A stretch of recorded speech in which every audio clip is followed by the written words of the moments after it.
Bienvenidos Juan Ramón Rayo, que es habitual de este canal, Edgar Fernández, asesor de Tercio Capital, y también está con nosotros Luis Buceta, que es director de inversiones en Creand Asset Management y también presidente de CFA Society en España, y es un placer tenerle por primera vez aquí en el canal. Así que bienvenidos los tres. Muchas gracias. Muchas gracias, Héctor. ¿Qué tal? Como siempre. Pues bueno, muchísimas gracias a los tres, y por poner un poco el contexto y lanzar un poco así la primera pregunta. Últimamente lo que hemos visto han sido cambios de decisión de política monetaria por parte de los bancos centrales, e inició el camino el Banco Central Europeo con un recorte de tipos de interés en 25 puntos básicos, y luego siguió la Reserva Federal con un recorte de 50 y la mayoría de los bancos centrales de los países desarrollados. Es decir, que parece que hemos pivotado hacia otro paradigma, otro cambio en la política monetaria, y esto pues abre nuevas puertas pensando en el año que viene, primero en contexto macro y luego en contexto seguramente también de inversiones, y ahora me daréis vosotros vuestro punto de vista, ¿no?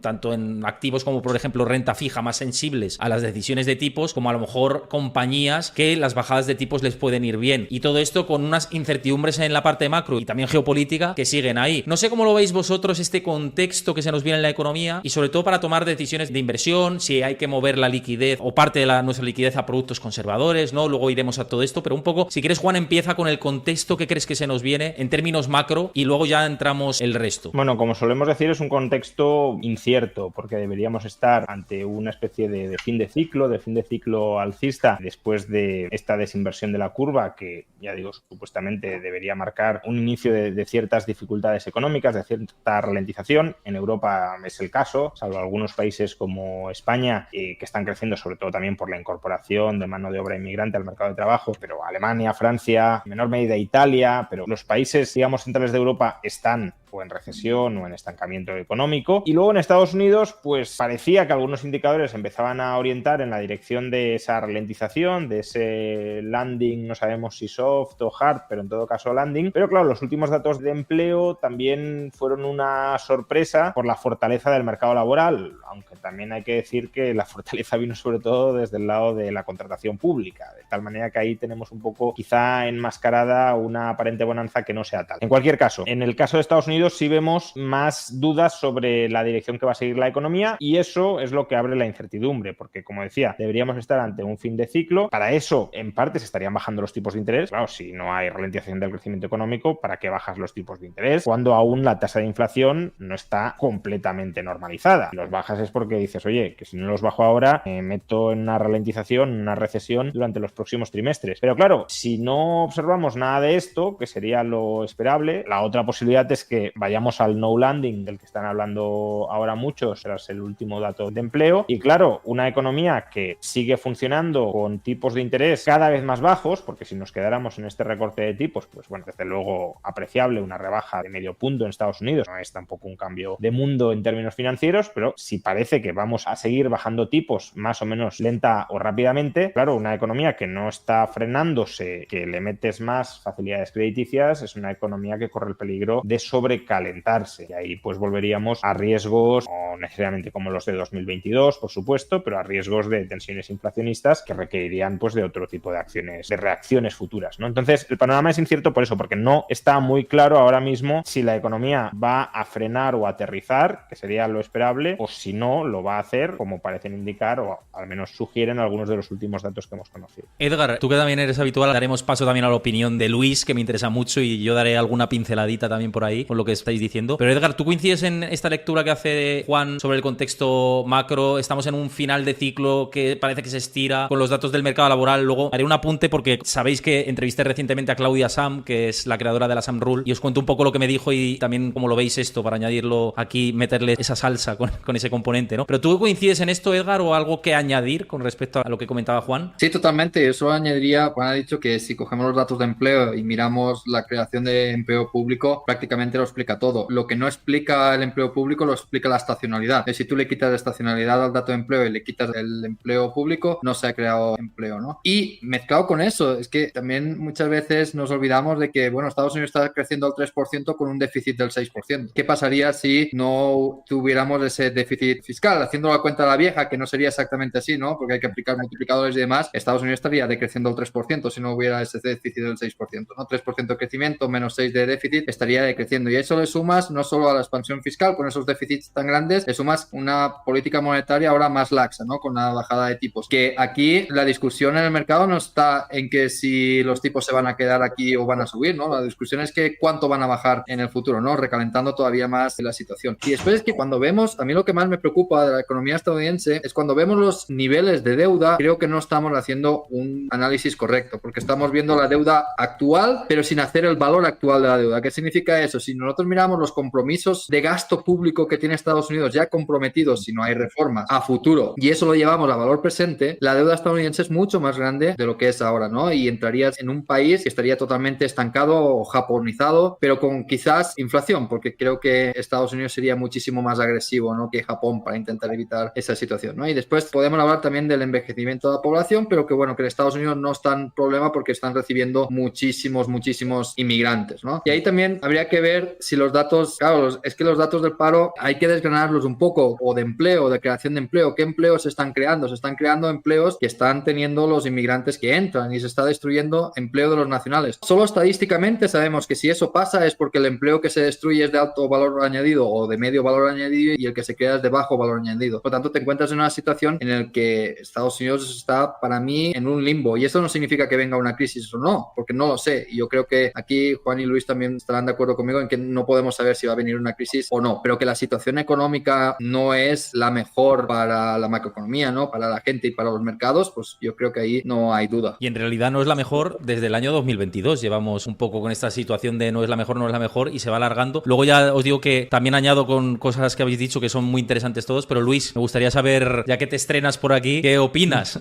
sobre lo que viene? Pues a ver, no voy a llevar la contraria porque además estoy de acuerdo, pero sí complementar, bueno, primero empezar que yo soy de los que se ha equivocado y tenía como escenario central recesión en Estados Unidos y con incluso hasta con probabilidad del hard landing, ¿no? Y luego pues no se da cuenta de lo que se equivoca con los escenarios macro, ¿no? Y entre otras cosas porque claro, o sea, intentando aplicar sentido común, o sea, ¿qué economía aguanta 500 puntos básicos de subida de tipos de interés y que no pasa absolutamente nada? Es verdad que la economía americana, como habéis mencionado, está completamente hormonada, pero la realidad es que a día de hoy no le está pasando nada. Es decir, oye, sí, se está creando empleo de aquella manera, pero o sea, cuando uno ve los 1000 estadísticas que hay en Estados Unidos del mercado laboral, es un mercado laboral desinflándose un pelín, pero muy sólido, salarios reales positivos, es decir, a día de hoy esos salarios reales positivos te están dando una confianza, una visibilidad sobre que el consumo, que al final que es casi un 70% de la economía americana, va a seguir razonablemente fuerte. Y además el consumo, aquí que Juan Ramón me corrija, yo creo que tiene una inercia importante en el sentido de que romperlo de aquí a los próximos 3 meses o 6 meses es básicamente casi imposible, ¿no? O sea, esas dinámicas de las que habláis a lo mejor pues ya es una historia del final del 2025 o inicio de 2026. Es verdad también que la parte industrial, hemos hablado un poco la diferencia entre Estados Unidos y Europa, pero la parte industrial en Estados Unidos también ha estado en terreno, por así decirlo, recesivo, que es la que sufre esas subidas de tipos de interés, está por esos niveles de confianza empresarial por debajo de 50 y muchos otros también que se han visto. Y eso es lo que a lo mejor, que lo normal es ver que la parte de servicios converja con la industrial, a lo mejor lo vemos al revés, ¿no? Sobre todo porque ocurren dos cosas. Uno, la economía americana es muy poco sensible, se ha visto, a las subidas de tipos de interés. ¿Por qué? Familias y empresas están en una situación financiera muchísimo mejor que en anteriores picos de ciclo, punto uno. Y punto número dos, hicieron un trabajo muy bueno en alargar duración, o sea, alargar los vencimientos de la deuda a tipos especialmente bajos. Con lo cual, cuando uno mira los vencimientos de las compañías americanas, realmente es 2025-2026 cuando se enfrentarían a esa subida de tipos de interés. Lo que ha provocado que incluso en la línea del componente financiero de las compañías americanas, desde el año 2022 han ganado dinero. O sea, esa línea les ha supuesto un beneficio adicional en sus cuentas de resultados. Cosa distinta ocurre con el gobierno americano. El gobierno americano ha hecho lo contrario, se ha estado financiando a mucho más corto plazo y ahora se enfrenta a una barbaridad de emisiones en los próximos 12 meses que rondan los, 9, 10 trillones de dólares, que se dice pronto, y sobre todo eso incrementándose, como bien habéis dicho, con un déficit que da igual quién gane las elecciones, va a ser superior al 7%. Esa es la parte un poco que de alguna manera inquieta más, pero es conocida por todo el mundo y aquí pues no pasa nada. Entonces, como resumen, la economía americana yo creo que sigue fuerte. De hecho, el GDP Now de Atlanta hace nada se revisa del 2,5 al 2,9, ¿no? Y después no solo no le pasa nada, sino que se revisa al alza. Y yo creo que aquí estoy muy de acuerdo con Juan Ramón que al final La economía es mucho más sensible al índice de condiciones financieras, ¿no? Que es lo que hace el 10 años americano, más que el tipo de interés de referencia, los diferenciales de crédito, la bolsa y el dólar. Y eso ha mejorado muchísimo durante el último año. Con lo cual dices, oye, ¿qué necesidad hay de bajar tipos de interés? O sea, bueno, vamos a ver, si es verdad que tipos de interés reales del 2 con algo, son históricamente se consideran como muy restrictivos, pero a día de hoy eso no se está notando. Y además, otro argumento también relacionado con esto es, oye, ¿dónde vamos a ver las bajadas de tipos de interés? Esos 225 puntos básicos que tiene puesto el mercado, ¿son realistas? ¿No? Bueno, pues a lo mejor el riesgo, y lo que decía Juan Ramón, es que igual en el 2025 nos encontramos con reaceleración de la inflación y ahí pues ya podemos tener un lío, más que nada sobre todo en los mercados financieros, porque yo creo que los mercados financieros, sobre todo en Estados Unidos, han tenido durante estos últimos 2 años básicamente una expectativa de que estos tipos altos eran muy temporales y que nos íbamos no a lo de antes de la pandemia, pero no demasiado lejos. Y en el momento en que interioricen los mercados financieros unos tipos a largo plazo superiores al 4%, pues las valoraciones de muchas cosas se ponen en cuestión. No me he metido con Europa, perdona, que sí, que tengo un poco más que añadir ahí y ahí sí pues puede haber además un comportamiento diferencial especialmente fuerte entre Estados Unidos y Europa. Has dicho muchas cosas muy interesantes y además has dado en el clavo con la siguiente parte y la siguiente derivada en función a lo que decía Juan Ramón, Edgar y tú con la aceleración de la inflación, pero ahora voy por partes. Antes de nada y de seguir, estamos hablando de posibilidades de, oye, si se acelera la inflación, si vamos a un momento recesivo, si no. Recordaos a los que veis esta charla que como inversores, y esto es mi opinión personal y no es una recomendación de inversión, sino daros información de valor a todos vosotros, pues que una posibilidad que podéis hacer es movilizar vuestros ahorros. Y una de las opciones que podéis tener al alcance de vuestra mano es hacerlo a través de los productos de Freedom 24, que son colocaciones de dinero a largo plazo que os dan rentabilidad de más del 5% durante el próximo año. Bloqueáis el dinero y os dan un 5% anualizado y merece la pena si vamos a un contexto como el que estamos hablando y vamos a seguir comentando. Pero, tenéis en la descripción del vídeo y en el comentario fijado de YouTube tenéis el enlace para que os podáis descargar la plataforma, echarle un ojo y también podéis ir a las charlas que tengo con Juan Ramón Rayo todos los meses para que veáis las aportaciones, cómo funciona la herramienta, etcétera, y lo podéis ver ahí perfectamente. Dicho eso, ya sabéis, podéis descargar la plataforma en el enlace. Con respecto a lo que decíais, tema de mercado laboral, como bien sabéis, os decía que habéis entrevistado a Claudia Sam, que es ex economista de la Reserva Federal, que bueno, pues es una de las creadoras de un indicador de recesión que ha sido muy mainstream en de medios estadounidenses, también aquí nacionales en España nos hemos hecho bastante eco de todo esto y yo he tenido la ocasión de entrevistarla. Claro, ya ha hecho un estudio muy pormenorizado de lo que es el mercado laboral en Estados Unidos. Y lo que me comentaba a mí es que, y Edgar ha dado en el clavo, que la inmigración ha distorsionado lo que era su regla.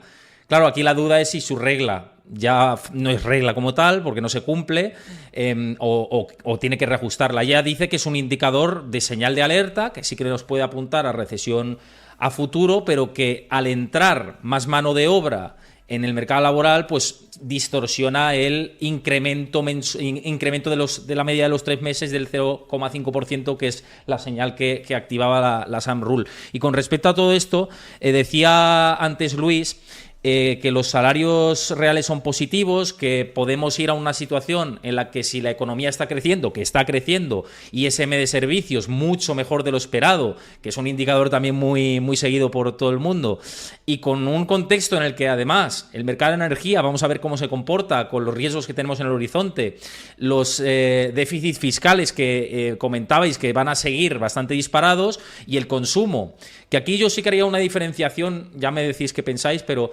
yo creo que el consumo en clases bajas está mucho más mermado, se está tirando de más apalancamiento que en el tramo más de clases medias. Estamos viendo endeudamiento de tarjetas de crédito que siguen disparándose, préstamos de vehículos también se siguen disparando los impagos, me refiero las delinquency rates, ¿no? En este caso, pero sí que es cierto que todo aguanta y que las clases más pudientes y sobre todo de medias a medias altas está todavía tirando del barco. Pero con ese contexto en el que el consumo, de donde está el dinero, sigue apuntando, ¿para qué vas a bajar mucho los tipos de interés y meterte el riesgo, ¿no?, de que quizá, y aquí abro el melón, que es lo que decía antes, podamos ir a un entorno de estanflación el año que viene? No digo ahora, sino trimestres que puedan venir por delante. ¿Es un escenario que para vosotros está ahí, el de que pueda haber un estancamiento de la economía y una subida de la inflación? Me refiero por encima de los niveles de los bancos centrales, ¿no? Por encima del objetivo del 2%, e irnos a 3%, etcétera. A ver, yo distinguiría dos posibles orígenes de la inflación, ¿no? Una sería la inflación que se genera por la vía de dar mucho crédito para adelantar mucho gasto al sector privado, que esa es una inflación que típicamente está relacionada con un sobrecalentamiento de la economía. Bueno, queremos consumir, queremos invertir mucho, tiramos mucho de apalancamiento y claro, a corto medio plazo ese gasto impulsa la economía, pero como la oferta no da abasto para abastecer toda esa demanda, suben los precios. Ese tipo de inflación yo creo que es bastante incompatible con la estanflación, porque es una inflación vinculada al sobrecalentamiento de la economía. El otro tipo de inflación, que además es el más problemático, es el que se dio en los años 70 también, mayoritariamente en los años 70, es una inflación por huida de la moneda, o básicamente porque cae la demanda de moneda o porque la oferta de moneda o de pasivos estatales en sentido amplio, si lo queremos, crece más que la demanda. Y claro, si tú, por ejemplo, el sector público se sigue endeudando y ese endeudamiento va teniendo un multiplicador cada vez más bajo, ¿no?, en línea con lo que hablaba antes Edgar, y por tanto no tira de la economía o tira de la economía pero insuficientemente para sacarla del estancamiento, y además el sector privado no quiere absorber toda esa nueva deuda que se está emitiendo al mercado, ahí sí que podría ser un escenario de estancamiento con inflación. ¿Es ese escenario inverosímil? Yo creo que no lo es. Tampoco diría que es el escenario central, pero por un lado sí parece que vamos a tener una persistencia de los déficits públicos, lo comentaba antes Luis, que gane quien gane, vamos a tener un déficit público por las nubes. Si gana Trump porque bajará mucho los impuestos sin recortar el gasto, si gana Harris porque subirá mucho más el gasto de lo que piensa subir los impuestos, y porque además partimos ya de un déficit público que nadie quiere recortar, entonces vamos a tener una recurrencia de emisión de deuda muy fuerte, que ya veremos si el mercado global, no solo el mercado estadounidense, sino el mercado global, la quiere absorber en las condiciones en las que se va a emitir. Y por otro lado tenemos esa posible ralentización de la economía de la que estábamos hablando, que, bueno, creo que aquí todos, no sé, bueno, en el caso de Edgar no lo sé, pero Luis sí que ha dicho que se equivocó, yo también me equivoqué, yo esperaba más recesión o al menos una caída mayor de la actividad de la que hemos visto. Entonces parecería que en algún momento va a tener que llegar, y claro, si llega en un contexto de alta emisión de deuda que no es absorbida por los mercados, sí podríamos tener ese marco de esta inflación, que además es difícil de revertir, porque claro, cuando estás estancado parece que lo que tienes que hacer es estimular con políticas monetarias expansivas y con políticas fiscales aún más expansivas. Y claro, para curar la inflación en ese contexto lo que tendrías que hacer es lo opuesto, sobre todo políticas fiscales contractivas, dejar de emitir tantísima deuda que no es absorbida por el mercado. Pero claro, si ya estás estancado y le metes una política fiscal contractiva, pues agravas aún más el estancamiento. Por eso es tan complicado y por eso la salida de la estanflación de los 70 y principios de los 80 fue tan complicada y dolorosa. Y yo creo que ese es el escenario que están intentando evitar. Pero claro... Ojo que en Europa está ahí, ¿eh? En Europa sí que lo tenemos ahí. Lo que pasa es que Europa tiene déficit público más controlado, que sí. Es una ventaja que sí tenemos. Sí. Las reglas europeas, que no terminan de funcionar bien, pero tampoco son del todo disfuncionales, sí que de alguna manera empujan, no en el caso de Francia, que es quizá el caso más descontrolado y problemático dentro de la Unión Europea o de la eurozona ahora mismo, pero en general el déficit público agregado de la eurozona estará en torno al 3%, incluso por debajo, ¿no? En el caso de Estados Unidos no, estaremos entre el 6 y el 7, y además es que en Europa al menos los políticos de boquilla, que luego ya vemos Francia, se comprometía a una cosa y hace la contraria, ¿no? Pero de boquillas iban diciendo hay que reducir el déficit poquito a poco, pero hay que ir enfilándolo, y en Estados Unidos nadie está hablando de eso, al contrario, a ver quién se endeuda más. Entonces, yo en Europa veo más estancamiento, quizá con inflación importada, si se diera el caso, pero no creo que nosotros seamos los responsables de una alta inflación endógena de Europa. Estados Unidos sí puede serlo por los altos déficits públicos, por la política monetaria expansiva, y ya veremos si eso convive con un estancamiento o no. Para ti, Edgar, este escenario que preguntaba y lanzaba la pregunta o hipótesis y que opinaba Rayo de situación de estancamiento con inflación, ¿puede darse en 2025? Sí, y yo, mira, estoy de acuerdo con lo que dice Rayo, que independientemente de qué candidato gane, el déficit va a aumentar. Pero el efecto corto plazo que puede hacer que Trump gane y baje los impuestos tan fuerte como quiere hacerlo, o sea, puede fomentar muchísimo el crecimiento a corto plazo. Ese sería no un escenario de estancamiento, sino de crecimiento inflacionario, ¿no? Podríamos decir, si baja los impuestos a las empresas del 21 al 15%, etcétera, etcétera, ¿no? Sería inflacionario y además bastante, porque lo quiere compensar con aranceles. O sea, por una parte todo lo que importes te va a subir el precio, y por otra parte los beneficios que hagas en tu país van a tener más renta disponible porque van a bajar los impuestos, ¿no? Eso provocaría, pues eso, un crecimiento inflacionario, que quizás, y aquí yo no sé lo que piensan ni nada, pero quizás es un escenario que apostas se están planteando, ¿no? Provocas crecimiento, provocas inflación, te quitas un poco el problema de la deuda, ¿no? Porque la deuda pierde valor a medida que hay inflación. La Reserva Federal te ayuda bajando los tipos de interés, porque Trump también si fuera por Trump, los tipos de interés de la Fed estarían en el -10, no te digo en el 0, sino en el -10, y creas esta forma de desapalancamiento con un impuesto escondido que sería la inflación. Pero aquí hay una cosa, estamos hablando de fenómenos endógenos formados dentro de la economía, pero hay cosas exógenas que creo que no se están valorando lo suficiente. La guerra en el Medio Oriente que está escalando, que no va para atrás, sino que está escalando, o sea, podría llevar consecuencias bastante importantes, ¿no? Ahora con la entrada, o sea, con los nuevos entrantes en la guerra, si Israel se pone a bombardear y evitar que el estrecho de Hormuz exporte petróleo, el petróleo se va a 200, fácil, porque es la zona de más producción y exportación de petróleo, ¿no? Eso creo que es un riesgo que tampoco estamos valorando, la posibilidad de que eso pase. Que hasta ahora, pues llevamos, mira, esta semana ha cumplido un año de la invasión de Hamas a Israel, el 7 de octubre, y parece que nos estemos acostumbrando, pero la guerra está escalando cada vez más y cada vez más y cada vez más.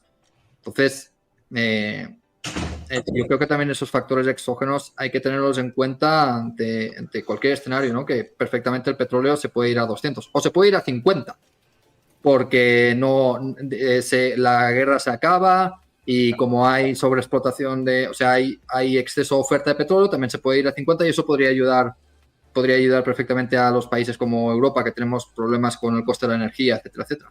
De hecho, solo hay que ver, Edgar, Sí, perdón, dale, Rayo.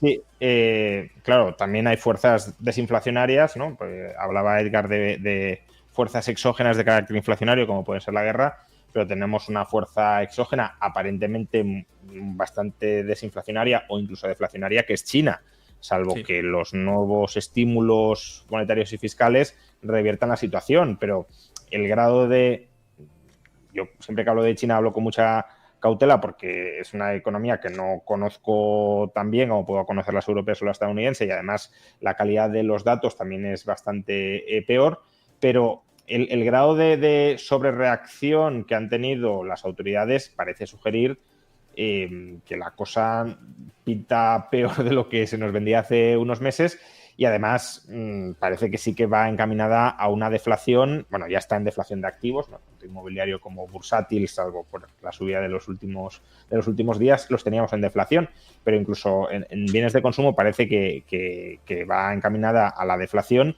Y claro, eso también tiene una influencia de contención de precios global importante. Eso también hay que tenerlo presente, claro. A no ser que le apliques aranceles, que es lo que está haciendo Europa y Estados Unidos. Sí, pero aún así, por ejemplo, sobre el precio del petróleo, ¿no? Que es, Sí. digamos así, como una commodity internacional, pues claro, si el gasto chino cae, eso va a influir en más sobrecapacidad de petróleo y por tanto precios más bajos, por ejemplo, ¿no? Y otras commodities, pues lo mismo. Sí, Sí, Luis. luego están esos análisis que se hacen de, ¿no? A favor de o sea, en contra de la inflación, que decir, el tema de la productividad que se puede ganar por la inteligencia artificial y tal, y tienes ya algunos ahí aventurándose a decir, oye, que es que igual me sumo más de un punto de productividad total de los factores, ¿no? Para la próxima década, me lo invento. Y en contra, pues aparte de los aranceles, todo este tema del cambio climático, ESG y no sé qué, es inflacionario, el onshoring, ¿no? El nearshoring de la capacidad de producción y tal y cual, en fin, sinceramente al final ni idea, pero a mí de hecho, incluso esto me encantaría algún día con tranquilidad discutirlo o por lo menos que me ilustre más Juan Ramón sobre, que ahora no se habla nada de ello, pero en su momento yo le he tenido bastante, le he dado muchas vueltas, ¿no? A la MMT, ¿no? La Modern Monetary Theory, que no es monetaria, que es fiscal, pero en la primera vez que la lees te revienta la cabeza porque no entiendes nada. La segunda dices, bueno, algún puntillo he cogido. La tercera es como, bueno, pues igual tiene su punto, ¿no? Sobre todo cuando en un momento dado te pones a pensar en qué es lo que ha ocurrido en las últimas décadas y sobre todo en los últimos 15 años con esas políticas monetarias tan descomunales y que al final la inflación pues no aparecía por ningún lado. Todo el mundo, joder, pero si están los tipos en negativo, si no paran de imprimir dinero. O sea, en teoría, ¿la inflación es un fenómeno monetario o no lo es? Y luego empuja después del COVID, que también ha habido un tema, no es tan fácil, ¿no? Hay un tema más complejo también, sobre todo por el lado de la oferta, pero por el lado de la demanda, has tenido ahí, que es lo que le está ocurriendo ahora a Estados Unidos, pues un impulso fiscal descomunal, que es lo que te está dando pues cierta inflación también. Y dices, bueno, pues no lo sé, a lo mejor tiene su punto que al final, evidentemente en economía esto no es una ciencia y es difícil tener un criterio y sobre todo una convicción en lo que puede pasar en un plazo relativamente corto. No, ahí, bueno, claro, es para hablarlo mucho más largo y tendido, ¿no? Pero al final cuando se dice que la inflación es un fenómeno monetario, es un fenómeno de oferta y de demanda monetaria, no únicamente de oferta monetaria. Y si entendemos además la oferta monetaria no solo de una manera muy restrictiva como oferta de base monetaria o oferta del pasivo del Banco Central, sino oferta de pasivos estatales que tienen un carácter más o menos sustitutivo en términos de moneda, la deuda pública de manera muy clara, ¿no? Es decir, lo mismo te da o es muy similar ser tenedor de un pasivo en dólares o de dólares que ser acreedor del gobierno estadounidense de dólares, porque el gobierno estadounidense, y aquí la MMT sí tiene razón, pero que no es una aportación suya, es obvio, el gobierno siempre puede imprimir la moneda para pagar la deuda, por tanto, si tienes deuda del gobierno estadounidense denominada en dólares, es como si tuvieras dólares, sobre todo si es deuda a corto plazo. Entonces, si tú amplías la definición de moneda no solo al pasivo no remunerado del Banco Central, sino a los pasivos del Estado y tienes en cuenta también no solo la oferta, sino la demanda, pues al final de lo que estamos hablando es, mientras la demanda de moneda de pasivos estatales absorba la oferta de pasivos estatales, tendrás tipos de interés bajos y precios bajos. Ahora, si tú incrementas la oferta de pasivos estatales por encima de la demanda, pues entonces lo que tendrás es caída del precio de los bonos y caída del precio de la moneda y por tanto tipos de interés nominales altos e inflación alta. Estados Unidos, claro, tiene una capacidad para colocar pasivos dentro, sobre todo fuera, que es brutal, porque la demanda de dólares es que hay hambre de dólares nacional e internacionalmente. Claro, ya otras áreas monetarias ya es más discutible que puedan hacerlo. El caso de Argentina quizás sea el caso extremo donde se ve que eso no funciona en absoluto si te crees que es que el Estado puede financiarse ilimitadamente sin consecuencias. Pero claro, mientras la demanda de tus pasivos siga siendo muy alta, pues sí, pero es que es como una empresa, ¿no? Una empresa, si el mercado está dispuesto a absorberle toda la deuda que emite, pues la podrá seguir emitiendo sin demasiadas complicaciones para la refinanciación y para el coste de financiación y demás.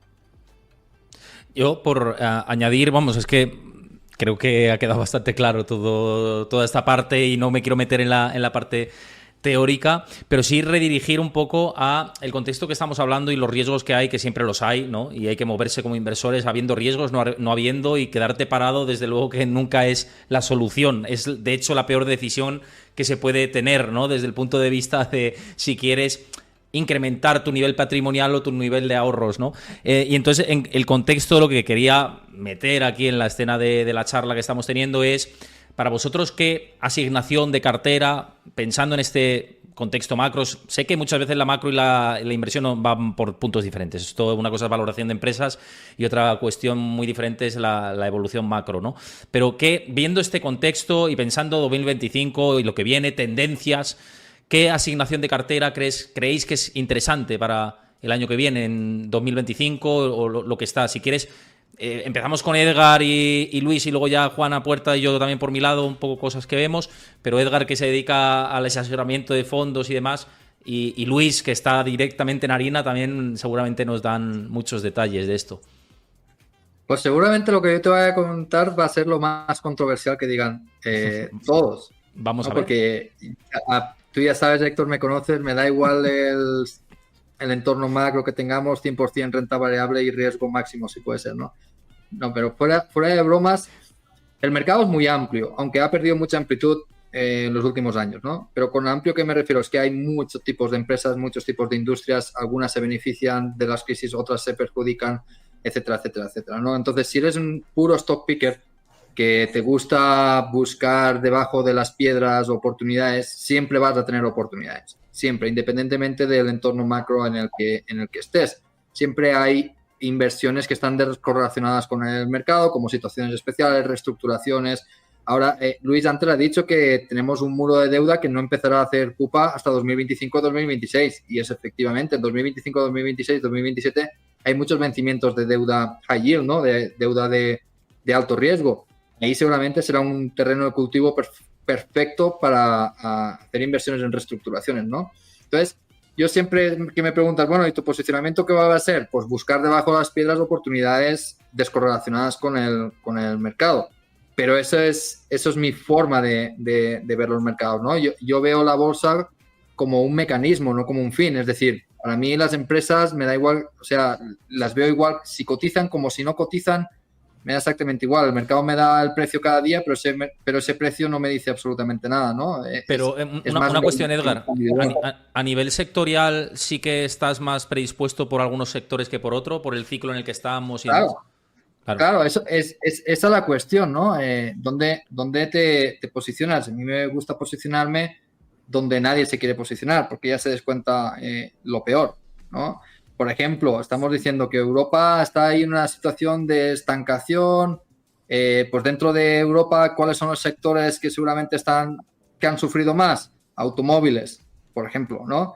Pues posiblemente sea donde haya que buscar ahora, ¿no? Que es donde hay más pesimismo. Y dentro del sector automóvil, el sector automóvil es muy grande. Tienes proveedores, no sé qué, es muy grande y se ha castigado prácticamente a todos sin distinción alguna. Entonces ahí te puedes encontrar oportunidades. O, por ejemplo, sabes que existe el riesgo de que, o la guerra que hay en Medio Oriente, ¿no?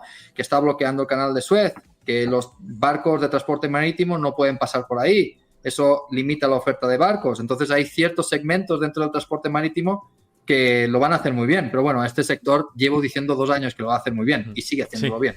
O sea, se acordará Juan que este es el sector que más me gustaba, una entrevista que me hizo hace tiempo. Desde entonces las compañías que hablé con él han aumentado un 200, un 400% hacia arriba y yo todavía le veo potencial, ¿no? De ahí, por ejemplo, dentro del sector lujo, los problemas económicos de China. China ha bajado muchísimo su consumo en lujo, todas las empresas de lujo han caído prácticamente al unísono y te encuentras empresas que se dedican al lujo que no están expuestas a China y que están expuestas pues a Estados Unidos y Europa, donde ciertos sectores del lujo todavía están creciendo, como los relojes de lujo. Entonces, o sea, siempre que, independientemente del entorno económico en el que haya, yo siempre buscaré aquello que está más denostado, aquello que sea más pesimista y dentro siempre te vas a encontrar joyas, ¿no? Sí. Luis, un poco tu visión ahora sobre, ya centrándonos en la parte de invertir. Pues mira, yo toda la vida también estaba haciendo como Edgar y ahora pues bueno, con mi puesto de trabajo pues intento hacer lo mismo, pero más por tipos de activos, por así decirlo, ¿no? Y es verdad que hay unas disparidades en valoración ahora mismo en los mercados financieros brutales, como no ha habido prácticamente en la vida. De hecho, lo que está denostado, como ha mencionado Edgar, tipo autos, tipo ahora mismo lujo, bebidas también, es otro sector donde tipo lujo, donde parece que ya nunca la gente va a dejar de beber para siempre. Pero también tienes países tipo Reino Unido, tienes el universo de las small mid caps que están con unos descuentos de valoración sobre el resto del mercado enormes. Tienes a China, que ahora recientemente, ¿no?, ha tenido pues ese impulso, bueno, que justo hoy se esperaba una serie de declaraciones que no han venido y el mercado se la toma muy mal, pero bueno, en definitiva quiero decir que el mercado chino pues estaba 10-11 veces beneficios, nadie, está súper infraponderado en todas las carteras, prácticamente ya nadie tenía China. O sea, tienes muchos espectros del mercado donde si a la economía no le pasa nada, nada grave, o sea, no nada, digo nada grave de aquí a los próximos 12 meses, estos sectores deberían deberían cerrar el gap de valoración que hay contra otros que quizás se han visto excesivamente beneficiados por un entorno de tipos de interés que a lo mejor no refleja la situación macroactual, por un lado, y por otro lado, un exceso de moda en ciertos sectores, como en algunas compañías tecnológicas y tal. El mercado, hasta antes de verano, porque esto ha cambiado un poquito, se ha convertido muy vulnerable. O sea, no hay más que ver, habréis hablado alguna vez de la concentración que había, sobre todo un índice tan grande como el Standard & Poor's 500, de unas pocas compañías representando básicamente una tercera parte de la evolución del índice en el año, ¿no? Entonces, esto al final genera una vulnerabilidad que en cuanto pues el mercado tiene unas expectativas excesivamente optimistas sobre una serie de compañías o sectores y aunque presenten buenos resultados, pues los resultados han sido fantásticos, pero dudan un pelín del guidance, ¿no?, de las guías que dan para los próximos trimestres, pues les sacuden de manera considerable. Esto es la parte de renta variable. Pero es que en la parte de renta fija te encuentras con cosas muy interesantes, porque es verdad que en el espectro un poco de mayor riesgo de la renta fija, como el high yield que está comentando Edgar, ahí podías encontrar también muy buenas oportunidades, sobre todo porque las rentabilidades que puedes con más o menos visibilidad obtener en los próximos 2 años, básicamente, son muy similares a las rentabilidades medias de la renta variable. Con lo cual, un poco lo que hemos estado, dentro de la asset allocation que hemos estado adoptando en el banco, ha sido de algo de cautela en la renta variable, ¿vale? Y compensado con renta fija de riesgo, que me estaba dando retornos similares a la renta variable, pero con mucho menos riesgo y mayor visibilidad. Porque por el lado de los bonos gubernamentales, sinceramente creo que no hay valor. O sea, con curvas, bueno, antes estaban invertidas, ahora están planas con un pelín de pendiente. Con el escenario que hemos estado comentando, un 4 por 3,84, 3,85, pero está el bono americano a 10 años o el 2,20 del bono europeo, del Bund, es que a mi juicio no ofrece ningún valor. Sí ofrece más valor en el entorno del que estamos hablando los TIPS, ¿no?, los bonos ligados a la inflación en Estados Unidos, incluso hasta ahí sí cogiendo algo de duración. Y luego, pues, escarbando mucho, pues si te encuentras con que hay ciertos aspectos del mercado de renta fija que también lo pueden, pues bueno, el mundo de los senior loans, de los CLOs, de los cat bonds, pues, bueno, pues también ofrecen oportunidades interesantes para tener una cartera diversificada y que te esté dando una rentabilidad bastante adecuada para los próximos 12 meses. No sé, Juan, si quieres añadir algo con respecto a tu posicionamiento, cómo ves el entorno aplicado a la inversión también. No, a ver, mi posicionamiento es muy, muy compatible con la visión que tiene Edgar, quizá pues añadiendo, porque Edgar es apasionado tanto en conocimiento como en predisposición del mercado bursátil. Bueno, también podríamos meter el inmobiliario directa o indirectamente, sobre todo en determinados países o en determinadas zonas donde hay un desequilibrio muy fuerte entre oferta y demanda y donde también parece, por tanto, que va a haber revalorizaciones importantes a medio plazo.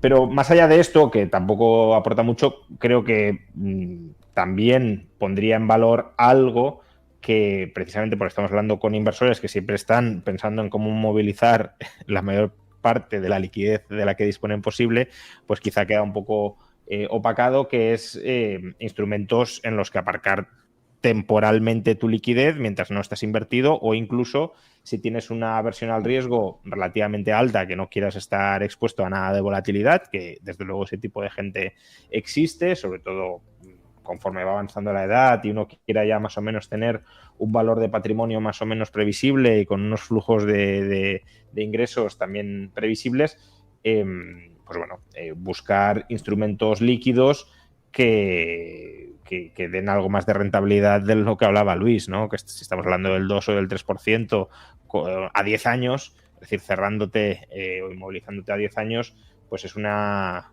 rentabilidad muy, muy baja, ¿no? En el caso de Freedom, por ejemplo, ya que estamos en esta tertulia, pues la cuenta de ahorro de disponibilidad inmediata, ya estamos hablando de rentabilidad, la cuenta D estamos hablando de rentabilidades superiores a esa. Y es una cuenta donde el capital no está inmovilizado a 10 años. Hombre, que en el bono lo puedes revender. Pero bueno, te expones al riesgo de interés. Aquí no. Y ya si vamos a los planes de ahorro a un año de Freedom, pues la rentabilidad todavía es más elevada, ¿no? Entonces, bueno, buscar para el inversor conservador que no quiera, ya sea porque a lo mejor no tiene formación ni quiere tenerla en otros espectro de los activos disponibles, o porque la tiene, pero dice, yo es que no soporto la volatilidad y por tanto quiero quedarme en instrumentos muy conservadores, pues buscar otros instrumentos conservadores más allá de los típicos, el depósito bancario dentro de sistemas bancarios muy poco competitivos donde no pagan nada, o la deuda pública a largo plazo, que ahora mismo con toda la expectativa de recorte de tipos pues no está dando demasiado, buscar otras alternativas más altamente remuneradas. Yo, por añadir un poco mi visión, que igual Edgar no va a estar un poco de acuerdo. Edgar ya lo sabe, que yo estoy muy estructural en oro de hace tiempo, y la verdad que hasta ahora ha ido bien, pero por la tesis de que creo que los bancos centrales van a perder la partida, ¿no? Y al final van a tener que generar tipos de intereses reales negativos. Esa era la tesis fundamental del oro, y se ha anticipado incluso antes de que los tipos de interés reales se vayan al negativo. Además le metes el suflé geopolítico, que la producción de oro cada vez es más costosa, que el oro es limitado y tal, y bueno, pues el oro te está protegiendo no de la inflación, que esto yo creo que es un error clásico que se tiene del oro, protege contra la inflación. El oro protege, yo creo, principalmente de la devaluación de la moneda fiduciaria, principalmente. Entonces, cuando se dice el oro protege la inflación, no, el oro te protege de esa devaluación masiva de la moneda fiduciaria, y ahí estructuralmente yo creo que para el 2025 voy a seguir en oro. Esto decía que Edgar no va a estar de acuerdo, un poco de broma, porque en su momento hace 2 años me decía que el oro era muy aburrido, me acuerdo, y dije, bueno, pues yo lo veo y tal, yo creo en esta tesis, y la cosa funcionó. Estoy muy de acuerdo en el inmobiliario también que decía Juan, porque yo creo que el activo real va a seguir protegiéndonos de las estafas de los gobiernos, ¿no? Y que van a seguir generando déficits para mantener el tenderete operativo, ¿no? Hasta ahora, y al final es compra de votos, y yo tengo que comprar la libertad a futuro, porque si no me van a meter un rejonazo dentro de unos años. Y luego, fíjate, con Luis estoy muy de acuerdo con la parte de renta fija corporativa. Creo que ahí puede haber muchas oportunidades, sobre todo más las de alto rendimiento, como él comentaba. Sí que en gobiernos me parece que tramos cortos están bien para mantener parte de la liquidez. Puede ser muy, muy interesante, duraciones cortas. Amplié un poquito tácticamente a duraciones medias y algo así, pero a partir del 10 años en adelante es que me parece que la Fed ahí no controla la curva. Son expectativas de inflación, y vaya usted a saber lo que pasa con la inflación, como hemos comentado en la primera parte del programa. Entonces, estoy bastante de acuerdo. Dentro de la renta variable, yo me fijo mucho en lo que hace Edgar o gente como él para tomar un poco de decisiones, y yo creo que es interesante, sobre todo, como se suele decir, invertir en lo que sabes y diversificar entre el riesgo. Al final somos gestores de riesgo todos, ¿no? Sí, Juan, perdón. Sobre el inmobiliario, que lo he mencionado yo y que tú también lo reafirmas, pero bueno, hay que tener en cuenta también, sobre todo ya que estamos hablando en el contexto español, ¿no? Y puede sonar inmobiliario en España, hay que tener muy presente el riesgo regulatorio que en este país es excepcionalmente alto y que no afecta, al menos no en la misma magnitud, a otro tipo de inversiones como pueda ser la bolsa. Sí, como puede ser China, por ejemplo, que estoy muy de acuerdo con lo que decía Luis de China. De hecho, yo tácticamente también estoy ahí, pero a mí, ¿por qué no estoy estructural yo, por ejemplo, en China? Porque me da miedo en la parte regulatoria, porque no sé por dónde va a salir el gobierno, ¿no? Entonces yo creo que sí que hay potencial en base a valoraciones, pero luego nunca sabes qué va a hacer el Partido Comunista Chino, ¿no? En algún punto. Y, por ejemplo, yo sí que invierto en China a través de ETFs que no están en China, sino es como una inversión indirecta en China, ¿no? Pero bueno, entiendo... China tiene un lío macro de sobreinversión y exceso de deuda descomunal. Asumir esa burbuja, ¿sabes? La burbuja inmobiliaria que ha explotado también es otro reto brutal. Y además están hablando, incluso, bueno, en general los grandes macros estos de los bancos de inversión hablan mucho de las similitudes que están encontrando de China con el Japón de hace 30 años, ¿no? De problema de deflación, de deuda y de demografía. De ahí es difícil salir, pero bueno, claro, pero es que hay que ponerlo en contexto con valoraciones y que al final pues no deja de ser una economía que a día de hoy está creciendo, ¿no? O sea, entonces... Pero yo en dólares, ¿eh? Yo en China en dólares, porque nunca se sabe, ¿no? O sea, en hard currency total, porque si no, nunca... O sea, ese riesgo está ahí, ¿no? Es como, si se japoniza, pues ya vemos el yen, ¿no? Pues yuan yen igual sigue en ese mismo camino, no lo sé, si tienden por la occidentalización de su economía y salir con patadas hacia adelante, como por ejemplo también hizo Japón, como dices, ¿no? Entonces estoy de acuerdo con esa lectura. Edgar, no sé si querías añadir algo antes de ya cerrar el capítulo de hoy. Un último riesgo, que es que a mí me gustan mucho los riesgos geopolíticos. El último riesgo de China que nos ha comentado, la invasión de Taiwán. Que existe, claro. El riesgo está, le podemos asignar una probabilidad cercana al 0, si quieres, pero que el riesgo también está ahí, ¿eh? Sí, claro que está. Sí. Y eso sí que sería un tormento a la industria de semiconductores, de la que dependemos gran parte del planeta, que eso sería un cuello de botella gigante para la industria tecnológica y todo lo que depende de la tecnología, que es muy amplio a día de hoy. Y eso sí que sería un tormento inflacionario brutal, pero brutal, vamos. Inflacionario y contractivo de oferta. Totalmente, claro. Porque está la inflación expansionaria, al menos expansionaria a corto plazo, y luego el shock negativo de oferta que te genera inflación y contracción, ¿no? La estanflación. Efectivamente, sí. Bueno, pues vamos a cerrar por aquí el capítulo de hoy. Insisto, hemos hablado antes de los productos de ahorro de largo plazo. Antes lo hablaba Juan también de Freedom 24. Echadle un ojo. Lo podéis descargar en la plataforma ahí abajo en el comentario fijado y en la descripción del vídeo. También sé que Juan Ramón Rayo subirá este vídeo a su canal y también lo tenéis en el comentario fijado y en la descripción del vídeo. Y me parece que los locos de Wall Street también subirán a esta charla y también lo tendréis por ahí. Así que, dicho esto, muchísimas gracias a los tres por estar por aquí. Espero que hayáis estado a gusto, sobre todo Luis, que es la primera vez que viene por aquí por el canal, y que esta es tu casa cuando queráis y es vuestra casa siempre cuando queráis. Fenomenal. Muchas gracias, Héctor. Muchas gracias, Héctor. Nada, hasta la próxima.